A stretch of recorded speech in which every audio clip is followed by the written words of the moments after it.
Today we decided we're going to do a chainsaw sharpening video, as I have to show the cameraman how to sharpen a chainsaw.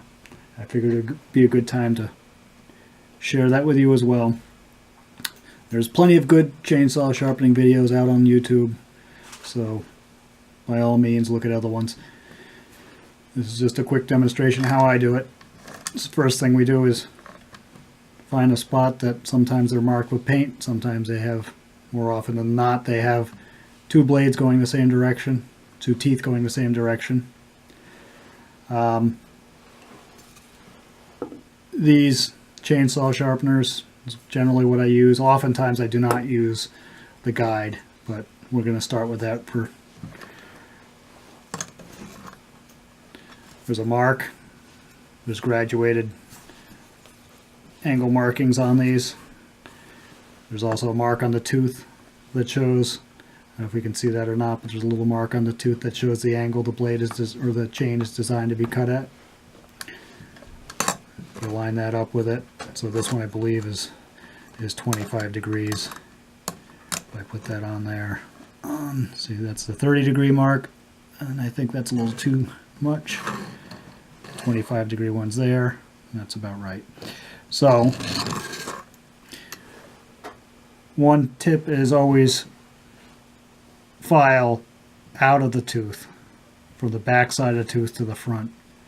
If you do the front the other way, I've been told that the teeth are hardened on the outside. I don't know if that's really true or not, but it does seem to make your file last longer if you only file in one direction.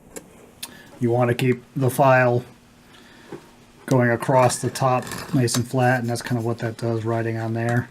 You don't want to be going at an angle this way or that way. So flat across the top as best you can.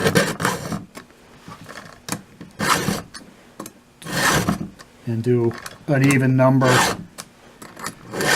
on every tooth. You know, if you check your chain first and you find your worst tooth, start with that one. What happens is if you make them uneven, you will lower one in relation to all the others, and it may not be doing anything. You want to keep it nice and even.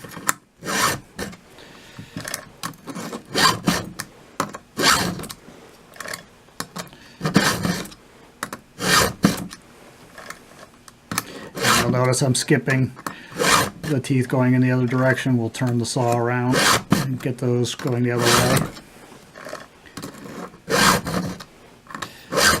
One thing that does happen when you do this is, you know, your left or your right hand may be stronger, and you may have a tendency to do one side a little more than the others. And then you'll know when you're doing that, because when you go to cut wood, you'll actually have the blade going at an angle. You'll be fighting to keep a straight cut. And that does happen sometimes with me. I get these things a little goofed up. Usually after a lot of sharpenings. I don't have a grinder, bench grinder, sharp style sharpener. I wish I did, because I think when the blade gets to that point, it's a good idea to use those machines, because they do everyone evenly. You know, you'll get rid of you find the smallest tooth and you grind them all down the same, and you're kind of starting over again, which will help you do it straight. If that makes any sense at all. So now it's time to turn this around. Turn it off because I got. Okay, so we've turned the saw around on the bench. Those are those two teeth that are going the same direction, and that's the side we started on. So now we have to do these, and I'm going away like that. It's a little harder for me to do this side, especially with the camera there, so bear with us. I might hit this another time. That first one didn't get it. And I'm going to take this off because, honestly, 9 times out of 10 I'm actually doing it this way, as long as I keep this relatively flat. And the other thing that I do is I pull up on the tooth a little bit. So I'm putting pressure up on this so that it's getting the very top edge and not digging into the chain and hitting the other parts of the links there.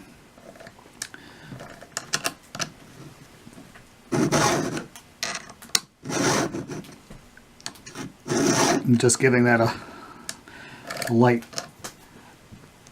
1/3 time because I really can't get this side quite as well as I can the other side, so I'm roughly taking off the same amount and using more strokes to do it just because I'm doing this from an awkward angle.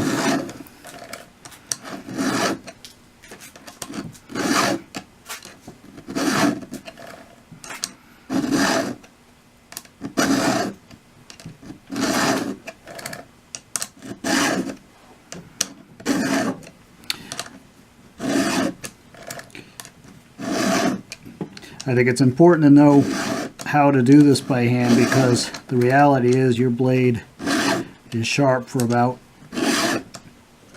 2 seconds, and one dirty log will dull a blade. I can't tell you how many times I've been out cutting wood with someone and their saw's burning through the wood, making burn marks on the sides of the logs, and they insist the chain is sharp because they just bought it. And the reality is you can take a sharp chain and make it dull real fast. So it's important to know how to do this. I generally touch it up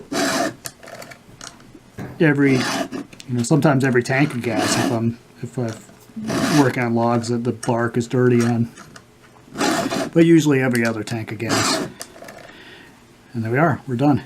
So that didn't take very long. This is a 16-inch blade, bar, chain, I shouldn't say blade. So that's that. Maybe in another video we'll show you a couple different things. I have a blade a chain that I use for ripping.